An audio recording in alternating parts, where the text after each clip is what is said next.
Nossas dúvidas são traidoras e nos fazem perder o bem que poderíamos conquistar, se não fosse o medo de tentar. Essa frase é a parte final do poema O Menestrel, de William Shakespeare. Ela nos fala sobre um grande mal que assola nossas mentes e o nosso corpo, cada vez com mais frequência e intensidade no mundo moderno: o medo.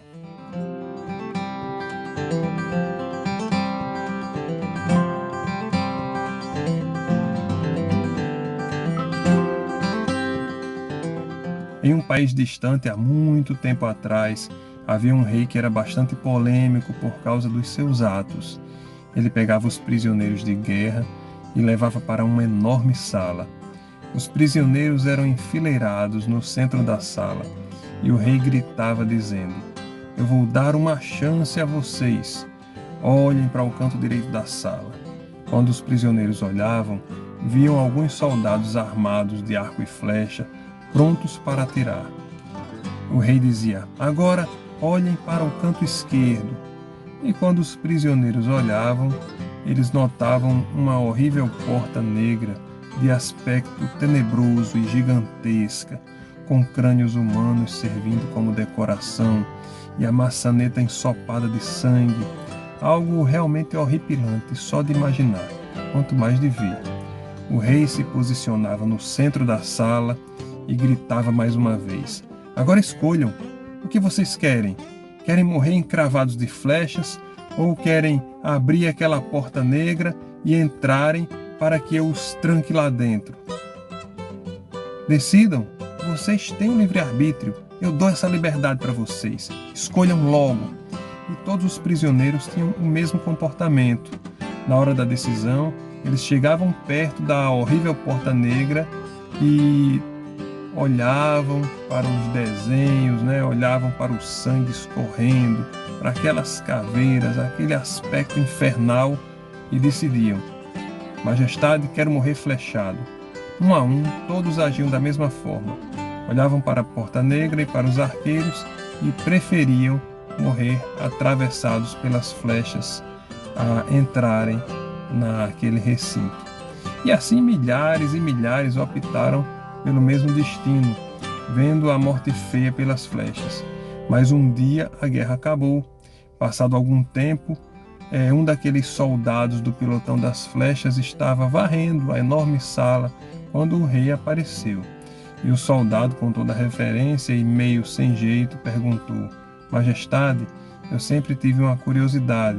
O senhor não leva mal com a minha pergunta, mas o que tem além daquela porta negra?" E o rei respondeu: "Lembra que eu dava aos prisioneiros duas escolhas? Pois bem, vá lá e abra a porta." O soldado, com muito medo, todo trêmulo, virou cautelosamente a maçaneta e sentiu um raio de sol beijar o chão da enorme sala. Abriu mais um pouquinho a porta e mais luz entrou pela sala. Então o soldado encorajou-se e abriu a porta por inteiro, e notou um caminho que apontava para uma grande e bela estrada. Foi aí que aquele soldado percebeu que a porta negra dava, na verdade, para a liberdade. Todos nós temos algumas portas negras em nossa mente. São os medos que criamos e alimentamos ao longo de nossa existência. Para uns, a porta negra é o medo do desconhecido.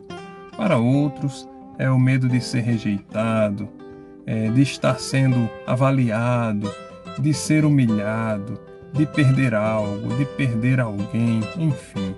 Segundo Martin Heidegger, que é um filósofo alemão agora do século XX, o medo nos impele a vivermos na impropriedade, de modo que não atribuímos o que sentimos, mas deixamos que os outros e as circunstâncias atribuam por nós.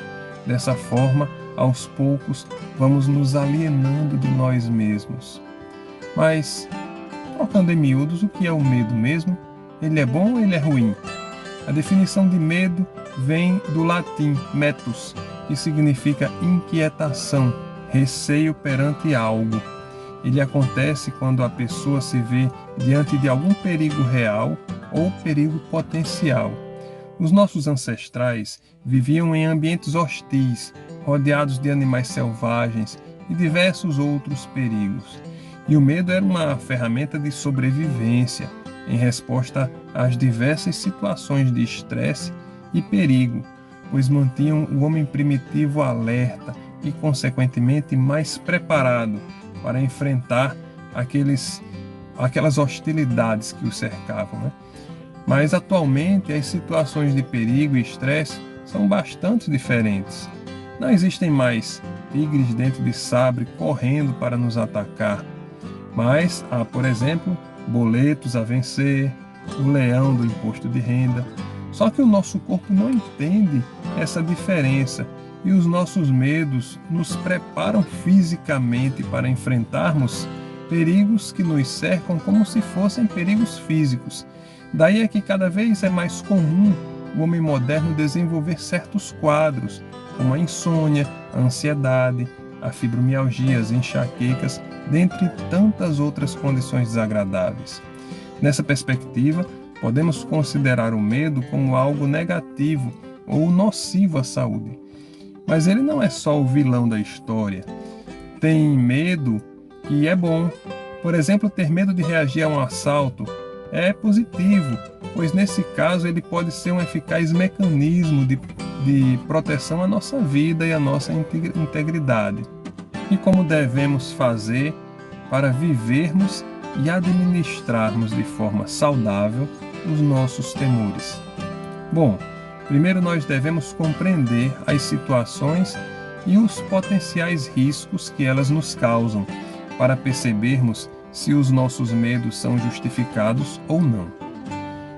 E segundo, e principalmente, nós devemos conhecer os nossos próprios limites e as nossas potencialidades, para que possamos desenvolver em nós estratégias que nos fortaleçam diante dessas situações adversas, dessas situações de estresse, de tensão, de perigo.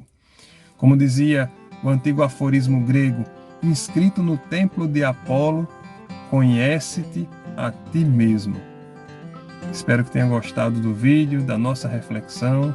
Desejo a todos muita saúde física, muita saúde emocional.